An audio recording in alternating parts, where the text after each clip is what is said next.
Commander Alara Min sat in her small office on Earth's orbital station, reading the same message over and over. The message was short. Static covered most of it, but one word came through clearly: help. It wasn't the first time she had seen a distress signal. She had served in the intergalactic fleet for more than 10 years. But something about this one felt different. The signal came from a small, peaceful planet called Velantria. Alara had visited Velantria once, 5 years ago. She had worked with a quiet, kind Zalari scientist named Reen. He was gentle, soft-spoken, and always curious about Earth. He had taught Alara about his people's way of life. They grew glowing trees, sang through their leaves, and used light instead of sound to speak during storms. She had never forgotten him, but she had not spoken to Reen in years. After her mission ended, she returned to Earth. There was no reason to keep in touch. She told herself that life moves on, right? But now, that same planet was crying for help. Alara stared out the window at the stars. Something inside her felt heavy, like she had forgotten something important. A friend. A promise. Other leaders in the Galactic Council were still discussing what to do. Some said the signal was too weak. Others believed it was a trap, simply said it's too far. But Alara didn't agree. She stood up and walked to the command center. Her heart beat faster with every step. Crew looked up when she entered. Most were young officers, still learning, still waiting for a chance to prove themselves. We received a distress signal from Velantria, she said. It may be weak, it may be dangerous, but it is real. Someone needs help. Should we wait for approval? One officer asked. No, Alara said firmly. We are Deathworlders. We come from Earth, a planet that tried to kill us every day. We survived because we helped each other. We don't wait, we answer. No one argued. Slowly. Lights across the ship began to blink on. Fuel cells activated. Engines warmed. People moved with purpose. Still, Alara felt a quiet ache in her chest. What if Reen was still there? What if he remembered her? What if he didn't? She went to her private terminal and typed in a code she had almost forgotten. It was Reen's old frequency, one he used to teach her about light signals. She typed a simple message. Is it you? No reply came. Hours passed. As the fleet prepared to launch, Alara returned to her window. She remembered the way Reen laughed. When she told him Earth had rain, your sky falls, he had said, eyes wide. She remembered the night they traded songs, hers, a soft human melody. His a glowing dance of lights on leaves. She missed that. She missed him. A quiet beep pulled her from her thoughts. Her terminal blinked. One message received. She opened it. The screen filled with flickering green and gold. Light's Reen's old way of talking through colors, Alara. I hoped it would be you. Her heart tightened. Her eyes filled with tears.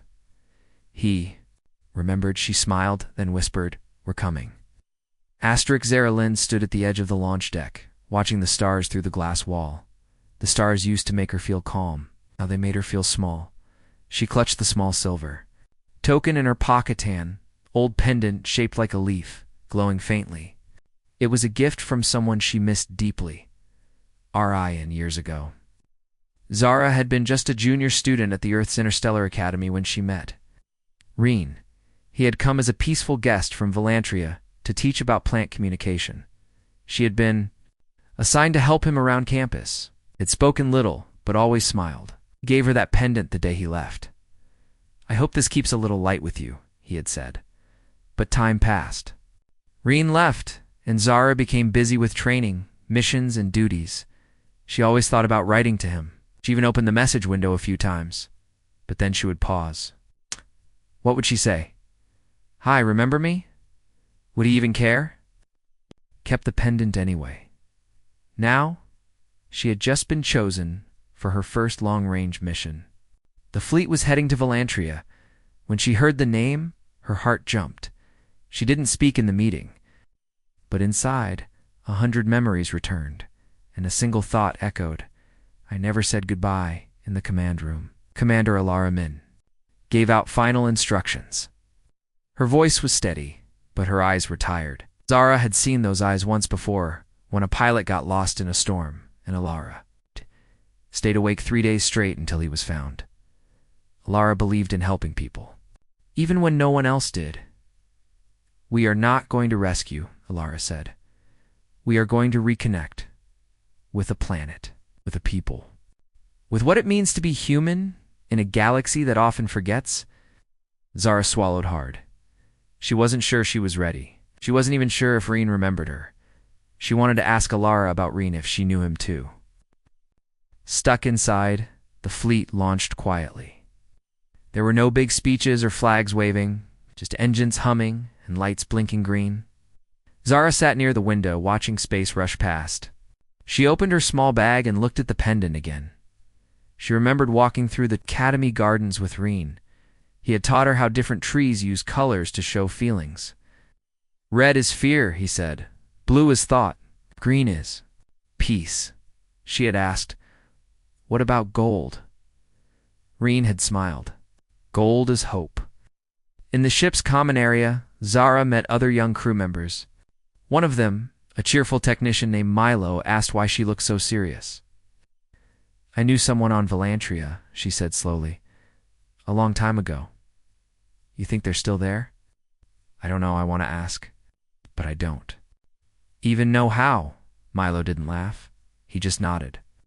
"Sometimes the hardest part isn't leaving. It's reaching back." Zara looked at the pendant. "What if he forgot me?" Milo shrugged. "What if he didn't?" That night, as the ship drifted in silence, Zara opened the communication terminal. Her fingers hovered over the keys. Then she typed, "Hello, Reen. I don't know if you remember me. I kept your gift. I'm on my way." She didn't send it yet, but she smiled. For the first time in a long while, the distance felt a little smaller. Zara Lynn stood in front of the wide window of the Starship Unity's light. Outside, stars blinked quietly, far and cold.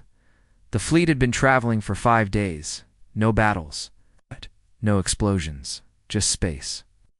In silence, even though she was surrounded by hundreds of crew members, Zara felt alone. She kept thinking about Reen.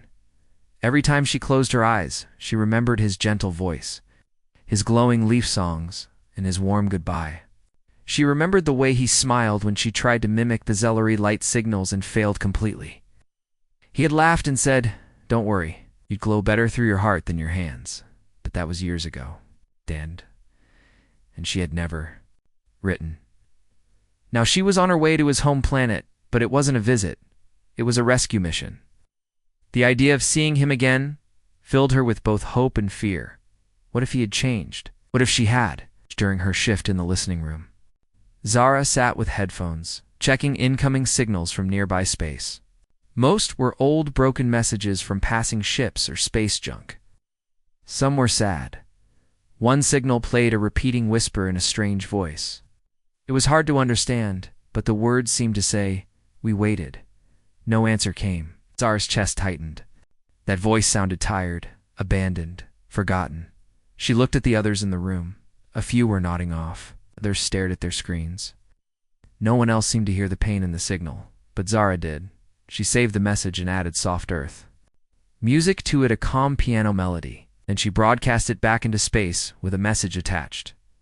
"We hear you. You're not alone." Later, Zara found herself walking the long hallway near the ship's garden dome. It was quiet, filled with low green lights and soft rustling from the artificial trees. She sat on a bench beneath a tree that looked like Valantria's glowing groves. She took out the pendant again and held it in her hands. Commander Alara happened to pass by and paused. "Couldn't sleep?" Zara nodded, just thinking. Ilara looked at the pendant. Valantrian design. "You knew someone there?" Zara hesitated, then nodded again. "His name was Reen. He was kind. I never stayed in touch." Ilara sat beside her. "Distance is strange, isn't it? Stretches not just across stars, but inside us too." Zara looked at her.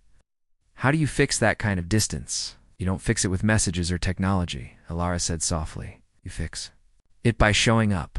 You go the distance, even if you're scared." Zara nodded slowly. She looked at the pendant.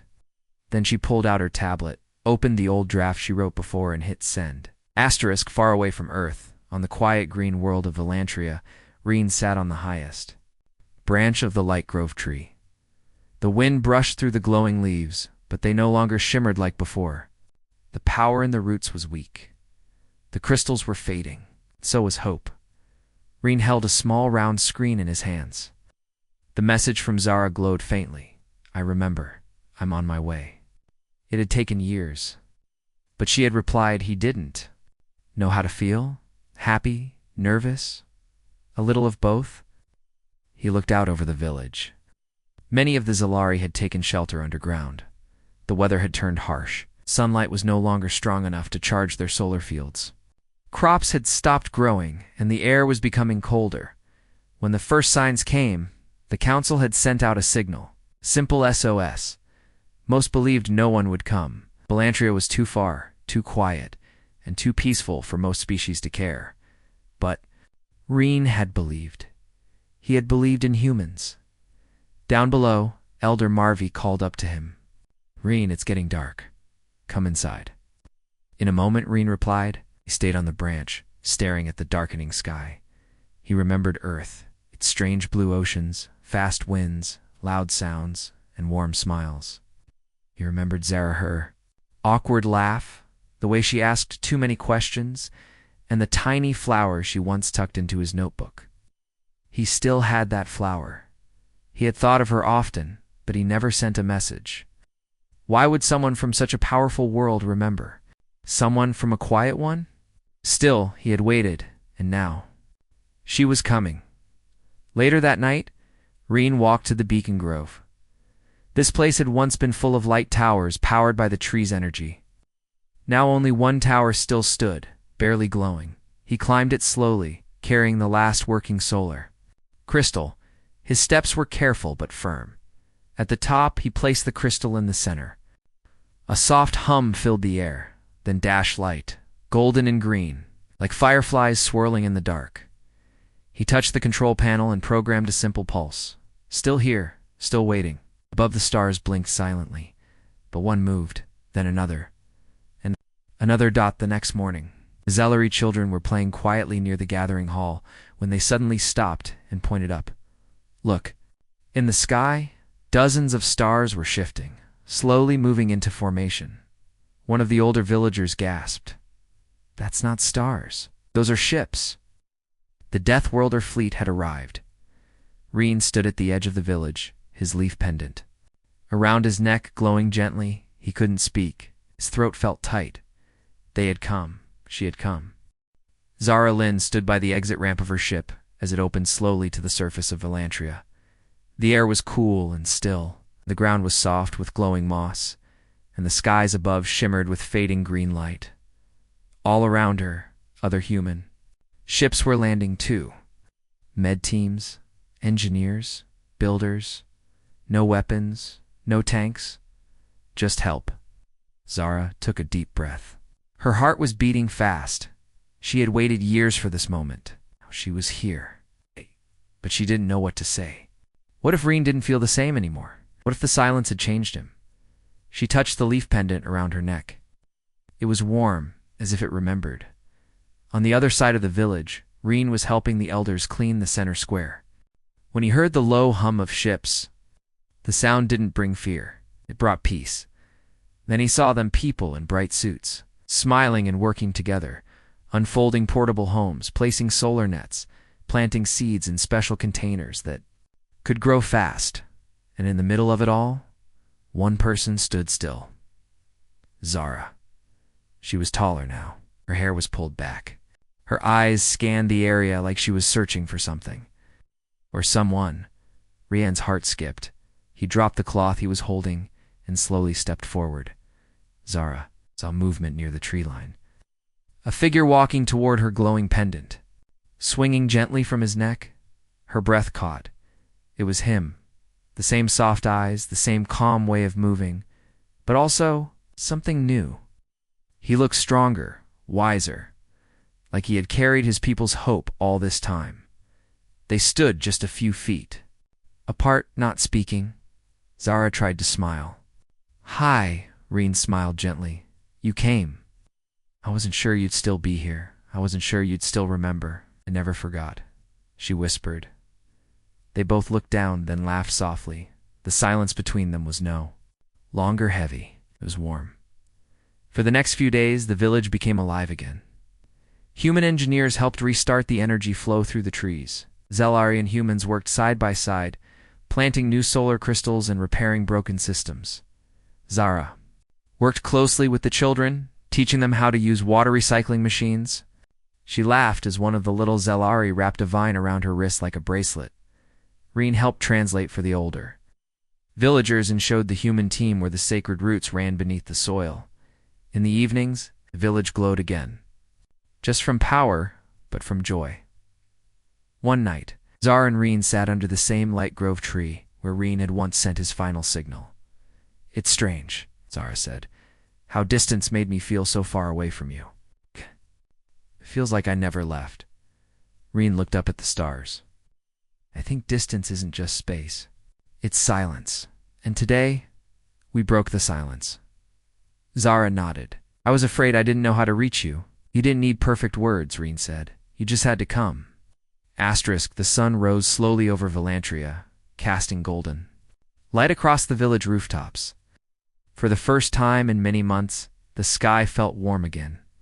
The trees sparkled gently, their leaves humming with quiet life. Zaralyn walked through the village with a basket of fresh fruit grown from Earth's portable gardens. The children ran beside her, laughing and waving. She smiled and handed out small, sweet orbs to each of them. Their joy felt real. The Death Worlder fleet had been on the planet for 3 weeks now. They had rebuilt water systems, repaired light towers, and restored the Zalari energy routes. But more than anything, they had brought back hope still. Even with everything going well, Zara sometimes felt a quiet worry inside. Her conversations with Reen were warm, familiar, but short. He smiled, helped, and shared stories. But sometimes his eyes wandered. And sometimes, when she spoke, he seemed like he wanted to say more, but didn't. She wondered, did I wait too long? Oh. Reen sat in the Harmony Grove, watching the humans and Zelari working side by side. It was something he had only dreamed of. Once, now it was happening, and yet his heart felt unsettled. He cared for Zara. He always had. But she had been far away for so long. Could they really reconnect now? Was it possible to find what they had lost? He wanted to believe yes, but something held him back. That evening, a soft gathering was held beneath the Light Grove tree. The villagers and Earth crews shared music, small dances, and simple stories. Commander Alara gave a short speech. "We came because we heard your call. We stayed because we felt your light. Earth is not just a planet. Tit is a promise. A promise that no one is too small to matter." The crowd clapped quietly. Reen sat near the front. Zara stood nearby, looking down, unsure if she should speak. Suddenly, one of the children called out, "Zara, tell a story." Everyone turned. To her, she froze at first, then smiled nervously. "Okay," she said, stepping forward. "I have a story. A true one." She looked at Reen. Once a girl met someone from a quiet, beautiful world. He was kind and full of light. He showed her that even the softest voices could teach the loudest hearts. But the girl was young and didn't know how to say thank you properly. She thought about him often, but said nothing for too long. Until one day, she heard that his world needed help. And in that moment, all her fear disappeared. Because helping him mattered more than being afraid. She paused. And when she saw him again, she realized that even though they were far apart, hope had never left. There was silence. Then slowly Reen stood up. He walked to her and held out a small glowing flower. "I never stopped hoping," he said softly. "But I didn't know if you still remembered." Zara whispered, "Every day." He smiled in this time. His eyes didn't wander. The next morning, Reen and Zara worked side by side, planting new trees that held both Velantrian light and Earth soil. They didn't speak much. They didn't have to. They were rebuilding something. Stronger than just a village, they were rebuilding their connection. The stars above Velantria shimmered like scattered jewels. The repairs were nearly complete. Solar trees glowed again, energy fields buzzed softly, and food stations never ran empty. What once felt like a dying world now pulsed with life. Zara. Lynn stood on a quiet hill just beyond the village. The wind was gentle. She held her communication tablet, watching new messages scroll in. This time they weren't from Valantria, but from other planets. We heard what the humans did on Valantria. Can you help us too? We didn't believe they would come, but they did. It was spreading. Hope Commander Alara walked up the hill beside Zara. Her boots pressed softly into the moss. You've started something? Alara said with a smile. Zara looked surprised. Me? Alara nodded. You answered someone you cared about. You came back. Now others are doing the same. Zara looked at the screen again. I was just one person I didn't know what to say for so long. Sometimes Alara replied, the most powerful thing you can say is, I'm here. Later that day, a ceremony was held at the Harmony Grove. It was simple. No big speeches, no grand music, just voices and lights. The humans and Zelari planted a new tree together. Its roots were made of Elantrian crystal, and its trunk was shaped by human science. The leaves glowed gold and blue hope and thought. Side by side, Zara and Reen planted the final seed. They stood silently for a moment, their hands brushing slightly as they pressed the soil together. I never imagined this, Reen said softly, that a goodbye could turn into a beginning. I used to be afraid I'd ruined everything by waiting too long, Zara replied. But you didn't, Reen said. You came back. That's what matters. She smiled. So, what now? Reen looked around. Belantria still needs builders, teachers, friends. We can grow together. Zara looked up at the new tree. Then I'm staying. Weeks passed, and Valantria's skies became busy. Ships from other planets arrived not to invade, but to learn. Inspired by the humans, other species brought tools, ideas, and open hearts. Zara led a new program teaching children how to combine Earth technology with Valantrian nature. Reen joined the Harmony Engineers, working to help other peaceful worlds prepare for harsh times. Together, they spoke on joint missions. Together, they answered calls from new voices in the stars. Zara never forgot how it started. With a simple message, silence broken, with a choice to reach out. One evening, she and Reen sat beneath the tree they planted, now tall and bright. Its leaves moved gently in the wind, glowing softly in gold. Do you still feel far away from me? Reen asked, almost teasing. Zara shook her head. Not anymore.